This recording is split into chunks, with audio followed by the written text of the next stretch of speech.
Oke, selamat malam semuanya. Ya, ini F-Talk edisi 27 Desember 2022. Seperti biasa, malam ini kita akan berikan update market IHSG dan saham-saham yang sudah masuk di kolom komentar F-Talk edisi terakhir. Edisi 26 Desember ya. Ini ada cukup banyak yang akan kita bahas di edisi kali ini. Baik, langsung kita mulai dari IHSG seperti biasa. Hari ini IHSG sesuai dengan prediksi Stockholm. Ya, prediksi Stockholm edisi minggu ini yaitu melanjutkan pullback. Ya, mungkin Bapak Ibu sudah membaca ya. Dan hari ini sudah di area TP atau target pullback ya. TP ini bukan take profit ya, target profit ya. Ini area target pullbacknya yaitu di 6900 sampai dengan 6930 ya. Jadi kenaikan hari ini cukup signifikan kalau kita lihat dari persentase kenaikan setelah IHSG breakout dari 6840 ya. Hari ini openingnya langsung gap up ya dan masuk di area targetnya. Untuk besok kemungkinan masih bisa berlanjut, namun ini hati-hati sudah di area targetnya. Dan kenaikan hari ini tentu saja dikerek oleh kenaikan saham GoTo yang membuat IHSG turun beberapa minggu terakhir ini ya. Jadi GoTo naik, IHSG otomatis selama tidak ada gangguan saham yang lain yang juga big cap selain yang turun, otomatis IHSG juga mengalami kenaikan ya. Nah, jadi untuk minggu ini target kita untuk target pullbacknya sudah tercapai ya. Harapan kita tentu saja bisa lebih dari ini, tapi lagi-lagi kita berpedoman pada kondisi teknikalnya, bahwa teknikalnya saat ini kalau kita lihat di daily itu ya, saat ini indeks kita berada di bawah EMA 60 dan di bawah downtrend line. Jadi kemungkinan kelanjutannya ini ya menguji tren turunnya ini ya. Semoga bisa breakout di atasnya dan kita bisa melihat indeks bisa mengalami kenaikan di bulan Desember, karena sampai dengan hari ini indeks kita masih minus 2% ya. 2% minusnya gitu ya. Dan harapan kita ya bisa breakout, namun lagi-lagi teknikal belum bisa mengatakan seperti itu. Baik, kita lanjut ke pembahasan saham. Yang pertama, tolong pembahasan FPNI setelah break EMA 60 arahnya kemana? Trennya berarti yang ditanyakan, FPNI ya. Oke. Untuk FPNI ini beberapa kali breakout EMA 60 namun gagal naik ya. Dan sepertinya hari ini mengulang. Namun selama dia tidak turun di bawah 60 ya bisa saja dia melanjutkan kenaikan dengan target di 288 ini ya. Dan saham ini memang karakteristiknya saham agresif ya, seperti yang Anda lihat sendiri seperti ini ya. Jadi seringkali gap ya, membentuk gap dan juga turunnya gap down gitu ya. Gap up dan gap down itu biasa. Namun belakangan ini dia mulai mengalami kenaikan dari konsolidasi ini, mulai mengalami kenaikan dengan volume yang meningkat ya. Kita lihat di sini. Jadi secara teknikal arahnya ini sementara ini mengarah ke target di 288 ya, selama tidak turun di bawah EMA 60. Begitu kira-kira. Lanjut, bagaimana potensi highs? Saya sudah TF buat paket 12. Ini konfirmasi ke admin ya, ke admin di WA atau di Telegram. Kalau Anda join PTR, join Peer dan Peers, konfirmasinya di langsung dengan admin ya, gitu. Oke, Hasnur ya. Untuk highs sekarang ini potensinya lanjutkan pullback, hari ini membentuk bullish sandwich cukup bagus dengan potensi terdekat di 232. Ini ada EMA 60 dan area konsolidasinya di resist 250 ya. Gitu potensi untuk pullback lanjut. Jadi untuk join PTR, Peer dan Peers langsung hubungi admin. Admin ada di WA dan Telegram, ada di deskripsi ya. Anda bisa hubungi nomor sesuai dengan layanan Anda pilih. Sebelum join juga pastikan Anda sudah mempelajari layanan ya. Oke, mohon bahas GGRM untuk investasi. Untuk investasi GGRM gudang garam ya, sepertinya sudah pernah kita bahas dulu waktu kita bahas sahamnya sebelum turun ya. Ini sahamnya sudah turun cukup dalam ya, sangat dalam. Dan ya ini kita sudah sebelumnya kita pernah invest di GGRM ini dan kita sell di PIR ya. Mari kita cek keputusan PIR untuk menjual itu di harga berapa. Waktu itu di bulan Maret tanggal 1 ya. Artinya masuk ke dalam kinerja bulan Maret. Nah, ya. Jadi bulan Maret itu GGRM masih di harga 38.000 ya. 32.000 di bulan Maret ya ini ya. Jadi keputusan yang sangat tepat sebelum dia jatuh ya. Ini terakhir kita distribusi di PIR ya. Ini kita lihat PIR. Jadi gitu ya, kalau invest tidak sesuai dengan skenario harus segera dieksekusi. Kalau tidak ya bisa dibawa turun kan, seperti itu ya. Nah ini ya kita jual waktu itu ya. 1 PV ya. 1 PV ya. Oke. Jadi tanggal 1 Maret kita eksekusi jual gudang garam di 32 ribuan. Ya ini harganya berfluktuatif, bergerak di angka 30-an ini. Ini merupakan tanda-tanda dia akan melanjutkan penurunan dan betul saja ini langsung turun meluncur ke bawah. Andaikan tidak dijual kemungkinan besar ya nyangkutnya cukup dalam dari 32.000 di harga saat ini itu sudah sekitar 40%. Ya. Jadi ketika Anda join PIR, fundamental adalah patokan kita memilih, namun teknikal juga menentukan kapan kita eksekusi dan kapan kita keluar ya. Jadi begitu ya, kalau di kita ada teknikalnya, ada faktor teknikal yang kita gunakan untuk memutuskan apakah kita hold, kita tambah, kita kurangi ya. Begitu. Oke. Saat ini untuk GGRM untuk investasi sementara ini kita lihat fundamentalnya kemungkinan besar turun seperti halnya emiten-emiten rokok yang lain seperti Amsal Murna ya. Dimana terganggunya adalah di kinerja laba ya, baik itu operasionalnya dan juga pastinya terpengaruh yaitu di bottom line-nya. Dimana kalau Anda lihat 3 tahun terakhir ini ya, 3 tahun terakhir ini mengalami penurunan secara konsisten ya. Dimana di tahun pertama penurunan ini di 2020 ya, saat pandemi 29%, kemudian di tahun 2021 lanjutkan penurunan 26%. Dari 10T di peak performance-nya di 2019, hari ini ya kemungkinan di 2022 ini hanya tersisa sekitar 2 sampai dengan 3T net profit-nya. Ya ini artinya penurunan yang sangat-sangat signifikan untuk kinerja laba gudang garam. Jadi ya untuk sementara ini ya mungkin cari opsi yang lain ya.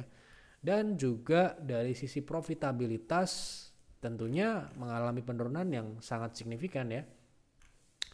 Kita lihat dari kuartal per kuartal, di sini sempat mengalami kerugian di kuartal kedua 2022 di mana NPM menjadi minus 0,3% dan ini rata-rata di bawah 5 ya.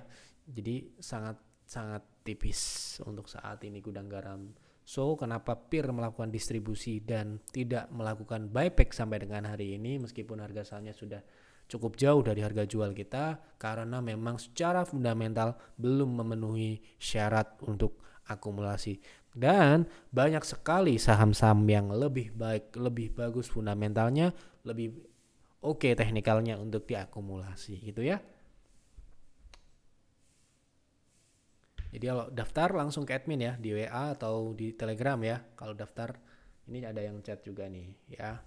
Jadi langsung chat di admin karena saat ini update ini ya untuk paket 3 bulan udah sold out, jadi sudah habis. Saya nggak tahu besok akan seperti apa karena masih banyak yang tanya 3 bulan ya.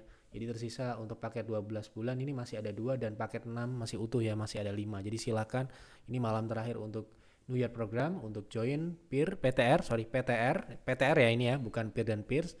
Untuk PTR ini penawaran terakhir di tahun ini, jadi silahkan manfaatkan sebaik-baiknya karena tahun depan sudah berbeda ya, gitu. Oke, kita lanjut ke saham berikutnya. NICL sempat BOW seperti saran kemarin, TP di berapa? Kemarin saya lupa pembahasannya BOW di berapa, tunggu di berapa gitu ya. Nah, oke ya. Jadi hari ini gap down sempat turun di target terdekatnya di 130. Ini 137 ya. dan mengalami kenaikan. Namun untuk target best price-nya memang tidak di situ, di 120-an ya. Ini ada 14%-an. Dimana kalau turun ke sana ya cukup bagus. Ya ini kalau misalkan Anda mau target profit, kalau belinya saya nggak tahu belinya di berapa di satu, karena ini pertanyaannya hanya BOW di berapa saya nggak tahu. Kalau kita lihat resist terdekatnya sekarang ini di resist terdekat di 145, kemudian resist kedua ini 152 ya, itu TP terdekat untuk swing.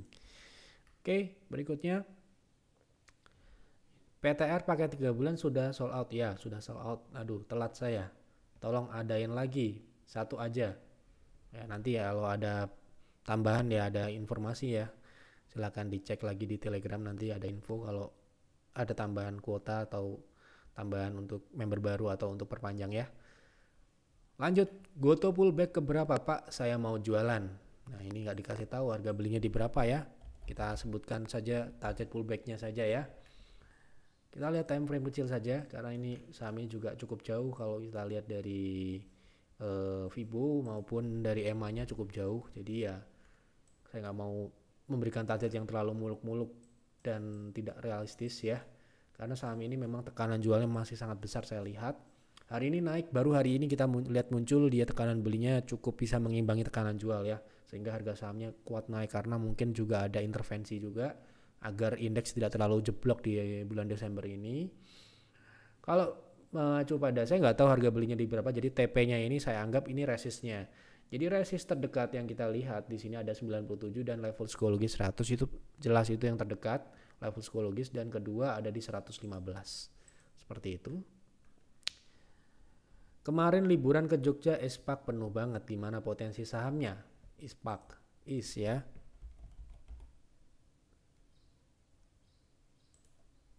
Oke, untuk ISPAK sekarang ini sedang tertahan di area resist psikologis 100, potensinya sampai dengan hari ini masih mengarah ke atas ya, karena kalau kita lihat di time frame H4 ini memang terlihat sedikit membentuk high low atau kecenderungan naik ya. Dan kalau kita lihat potensi dalam jangka menengahnya pun juga saham ini masih memiliki potensi karena masih bergerak di atas EMA 60 dan ada pembentukan upper shadow ya, targetnya di 130 ya. Saya lihat di sini ada upper shadow dan paling tidak ke 120 lagi ya untuk jangka pendek. Berikutnya ini cepat aja. Bayan ini sudah ngeri ya kalau mau beli. Lihat lotnya tipis banget. Memang dari dulu Bayan kecil lotnya, maksudnya untuk tidak terlalu liquid ya. Saya coba cek dulu sebentar. Saya tidak mengamati saham ini karena saham ini juga sudah cukup naik cukup tinggi dan lotnya juga yang tersedia sedikit ya. Meskipun sedikit ini nominal besar, jadi ya satu lotnya itu nilainya besar gitu ya. Namun lagi-lagi kita dihadapkan pada layanan yang diikuti banyak orang sehingga ya tidak bisa kita merekomendasikan yang lotnya sedikit ya. Lot sedikit ini bukan berarti nominal kecil ya. Artinya kalau Anda beli satu lot pun ini nilainya cukup besar, apalagi kalau kita compare dengan saham-saham ratusan ya, nominal ratusan. Nah, kalau mau beli di harga saat ini ngeri ya, kalau saya ngeri ya. Meskipun mungkin ini masih bisa naik lagi, tetapi risknya mungkin sudah terlalu besar buat kami, yang mana tidak boleh lebih dari 5% ya. Kalau saya mungkin akan tunggu pembentukan wave turun dulu ya. Wave turunnya ini akan di berapa saya nggak tahu karena ini belum muncul. Peaknya di berapa ini belum kelihatan ya, masih tekanan belinya cukup besar. Kalau kita lihat hari ini pun dia terjadi kenaikan yang cukup signifikan. Mungkin saja dia akan mengejar level psikologis 30.000 ya gitu. Jadi kalau mau beli di harga saat ini, proteksinya kalau mengacu pada teknikal di H1 mungkin di 22 itu sekitar berapa persen, itu lebih dari 6% ya di H1 ya ini ya. Dengan target ya mungkin di 25 itu sekitar 6%-an ya, 6%-an itu bisa jadi TP terdekat. Tapi kalau beli di sekarang ini mungkin harus ekstra hati-hati, apalagi lotnya kecil, bidnya juga kecil saya lihat. Untuk hari ini saya buka sistem juga ya, kita lihat dari buyer dan sellernya dominasinya masih ke seller ya, artinya kenaikan hari ini lebih dimanfaatkan untuk jualan mayoritas, jadi harus hati-hati untuk Bayan ya. Gimana view PTBA? Ini teknikalnya aja ya. karena nggak ada spesifik apakah teknikalnya atau seperti apa. Untuk Bukit Hasan nampaknya masih cenderung mengarah turun ya setelah dia reject dari EMA 60. Ini EMA 60 reject dan sekarang ini menguji tren dari pullback. Ini tren pullbacknya dan sedang bertahan ya. Nah ini ada yang ngechat lagi nih. Jadi kalau daftar langsung ke admin ya, gitu, langsung ke admin. Untuk potensi PTBA saat ini masih berada di penentuan karena ini menguji trend line. Kalau dia berhasil rebound bagus, akan bisa membreakout 38.000 karena itulah resist rejection yang sempat diuji dan gagal gitu ya. Kalau itu bisa dipertahankan sekarang ini, Anda bisa beli di 3750 dengan proteksi ketat di trend line pullbacknya ini, yaitu di 36 ke bawah, 3600 ke bawah ya. Tapi untuk saat ini dia sedang menguji uptrend line. Kalau ini tembus lanjut downtrend dan ini cukup dalam, potensi dalam jangka pendeknya bisa ke angka 3.000 ya, level psikologis 3.000 seperti itu. Sudah terjawab semua nampaknya ya. Sekali lagi hari ini adalah terakhir. Saya nggak tahu nanti ada berpanjang atau tidak untuk sisa-sisa yang masih ada. Yang jelas ini masih ada paket 12 bulan 2 dan paket 6 bulan 5 ya. Jadi silakan apabila Anda ingin join PTR, manfaatkan sebaik mungkin. Sekali lagi tahun depan sudah beda lagi. Karena sudah berbeda ini, manfaatkan sebaik mungkin ya. Itu saja yang dapat saya sampaikan di Yeftalk malam ini. Silakan isi di kolom komentar saham apa yang menarik untuk dibahas di Yeftalk selanjutnya ya. Dan berikan penjelasan kenapa saham tersebut Anda pilih untuk dibahas. Dan dukung kami dengan klik like, dengan subscribe channel ini. Dan boleh di-share ke teman-teman atau ke siapapun yang Anda kenal yang juga trading dan invest saham, diajak nonton Yeftalk. Ya, itu saja. Selamat malam dan selamat beristirahat.